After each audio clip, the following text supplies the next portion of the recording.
Ay, blessed Sunday guys. Sunday ngayon, nakasalang na ako sa taas at galing ako ng palengke pala at may lulutuin ako na nakita ko sa Binondo. Pero sa Facebook. So, ito yung mga binili ko. Ayan, nakabili ako ng ano to? Tito. Big, hindi, isaw. At Tombong. At Joey, Tito Vic and Joey. Hindi, ito naman ang isaw. So nakabili ko ng tumbong, tito at isaw. Gagawa ko ng asado na kagaya nun sa nakita kong halo na tinatawag nila sa Binondo. Pero ang gagawin ko is i-asado ko siya and then i-stir fry ko. Iibahin ko yung concept para masarap. Tapos ito may mga gulay din ako.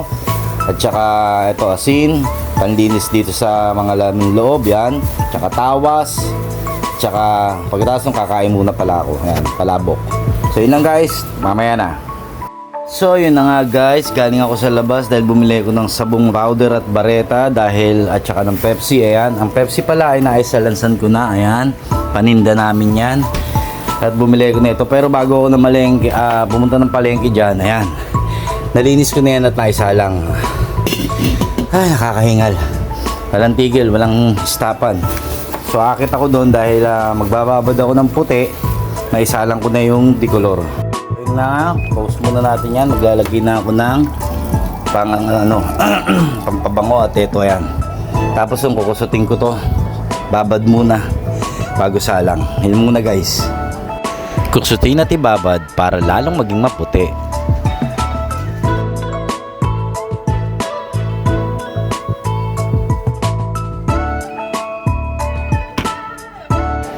Naisampay ko na ang mga dekolor na labada.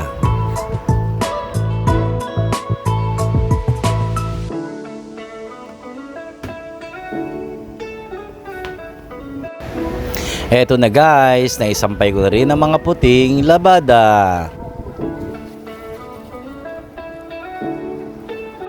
So yun na nga guys, good morning and malapit na magtanghalian. Nagawa ko ng mga gawain ko. Nakakapagod lang talaga dahil solo gawa. So, papahinga muna ako in a few minutes at magluluto na ako ng ulam na lutuin ko. Ang asadong lamang loob. So, yun lang guys.